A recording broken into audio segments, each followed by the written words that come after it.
This is KGW News at Sunrise. In the corner over here in my living room, water has fallen in 3 times. My bathroom ceiling has fallen in 3 times. My bedroom's falling in 3 times. That man is living in a Southeast Portland condo underneath a unit overrun with squatters who he says have made his life miserable. Coming up in our top story, we'll let you know what's happening later today that could offer that man some relief. Plus, bingo, bango, bongo. Climb the golden ladder. Got to make your free throws. I've heard that a few times in my time. Sometimes I made them, sometimes I didn't. And obviously the last and famous phrase, Rip City, baby. Those just a few of the iconic catchphrases from the late legendary Blazers broadcaster Bill Schonely. How others remembered him during a celebration of life. Also. So people say that if March comes in cold and maybe rainy and active, they say March comes in like a lion, like roaring like a lion. Roar! I think they have the hang of it. In like a lion, out like a lamb.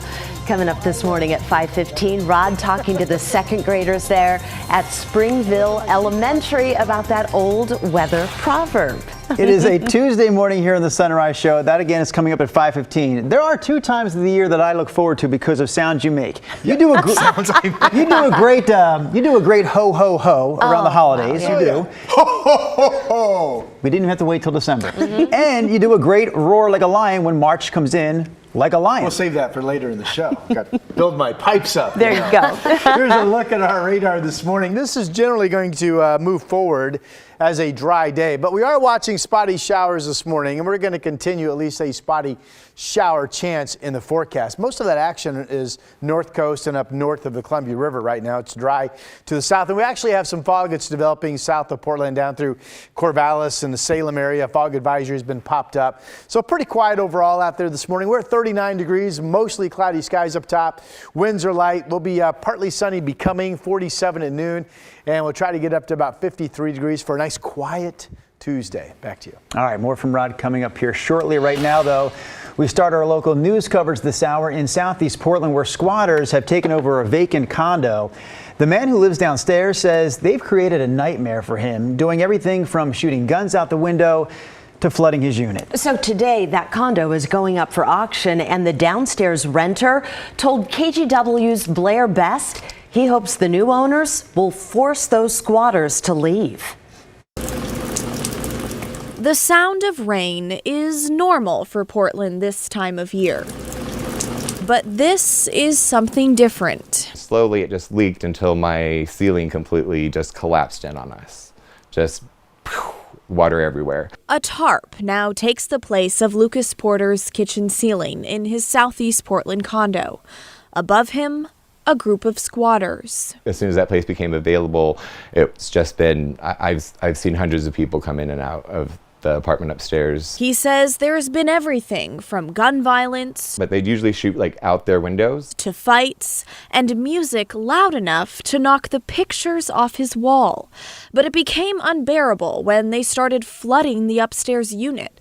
Portland Fire says they've responded to Lucas's apartment 5 times. This is the most recent one. In the corner over here in my living room, water has fallen in 3 times. My bathroom ceiling has fallen in 3 times. My bedroom's falling in 3 times. And each time more triggering than the last. The sound of water just brings me so much trauma. The squatters upstairs have even offered him drugs as a compromise. I've been losing my mind a little bit over here. So we've decided not to approach the squatters living upstairs. We're told they're very dangerous and threaten people when someone knocks on the door. Now, just yesterday, there was a huge fight right where I'm standing now. I feel like it's almost on a daily basis that we're calling the police on the people upstairs. He's received little response from both police and his landlords over the 3 years this has been going on, and he doesn't have enough money to move. Because I feel like this is happening in a high-rise in downtown Portland, that the city would be way more on top of it than somewhere over here in the Montevilla neighborhood, which is considered one of the worst neighborhoods in Portland. Once homeless himself, Lucas finally has his own place, but lives in another kind of nightmare. always on edge. Like, I feel like I'm constantly wondering what's going to happen. The unit the squatters have taken over is now owned by the bank and scheduled to go up for auction Tuesday afternoon. In Southeast Portland, Blair Best, KGW News. Beaverton police are investigating a disturbing overdose. A 2-year-old girl was taken to the hospital yesterday after being poisoned by what appears to be something containing fentanyl.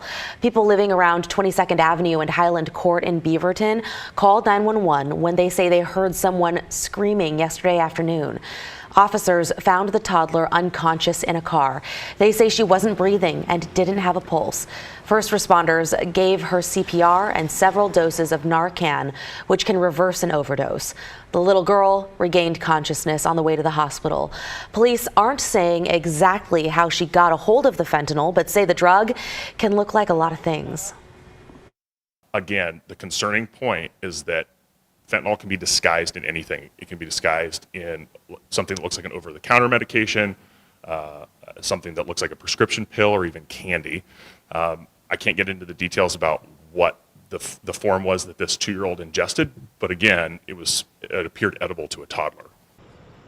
No word if the toddler was with her parents at the time or what criminal charges might be filed.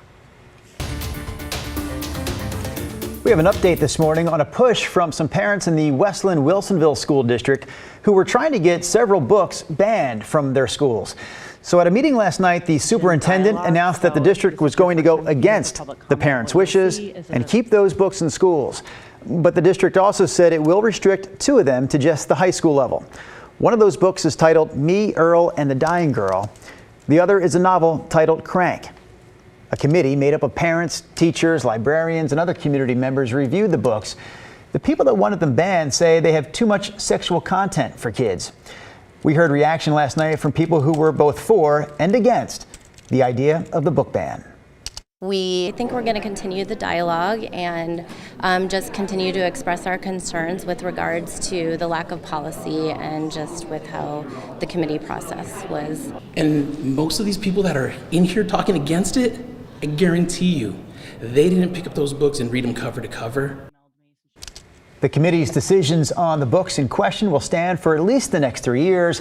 That's when the next review can take place. Other headlines this morning. The former Yamaguchi Hotel in Old Town is set to be demolished. It's one of the last remaining buildings that was owned and operated by Japanese Americans before World War II. The Blanchet House now owns the building, but says it doesn't have the money to restore it. No word exactly when it will be torn down, but we do know pieces of the building will be offered to the Japanese American Museum of Oregon to display. Portland Environmental Services wants you to stay away from the Willamette River for the next 2 days. Heavy rain caused the big pipe system to reach capacity yesterday. As you can see on your screen there, the pipe is now at 22%. The public is advised to avoid the river because of increased bacteria in the water. And TriMet is hosting a job fair today. It's looking to fill more than 40 jobs, including IT, maintenance, and of course, transportation. The fair is happening from 11 to 3 at the Embassy Suites in Hillsborough. For more information or to apply, you can go to trimet.org/job fair. And those are some of your Tuesday headlines. And we're live at the Clock Gallery in Lake Oswego this morning. You can see there a grandfather clock, it looks like, or is that smaller? I can't tell. Either way, it's a cool looking clock. We don't see many of these types of stores, I think, at a lot of places anymore. Yeah. But yeah, they've got clocks of all kinds. We're taking a look at this, and it's kind of pertinent, right? Because just over the weekend, the time change happened. So hey, they had to probably set their clocks like a lot of times over at this spot. We'll have many more looks throughout Sunrise. That shop has been around for 25 years, since 1998 there in Lake Oswego. Eric Patterson behind the camera, of course. Rodney Hill in front of the camera now, because Rod has some weather forecasting to share with us. Your choice. You want to talk rain record first or cold weather? Rain streak. record. It was coming down yesterday big time. Got to back up one. All right, here are those rain totals from yesterday. These are amounts just for the calendar day from midnight to midnight, if you will. Portland set a record for the day to 1.19. It was the most rain we had in one day since the 27th day of December. That was that final week of December that alone had over 3 inches of rain come down. So it's been a while. Salem had more, 1.39, also a record for the day. Not everybody made it to an inch. McMinnville 67 100ths, Hillsboro and Astoria even along the coast 63 100ths of an inch of rain. So that is behind us. Today looks pretty quiet. Here's the temperature streak. I'm going to start counting every single day. The number yesterday became 21 consecutive days below normal temperatures.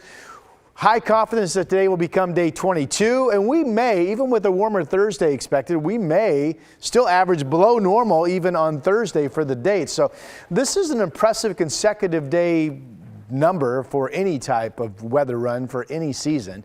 You know, we've only hit 50 degrees 2 times out of PDX this month. The normal high back on March 1st was 54. Now the normal high is 57. And again, we've only made it to even 50 2 times.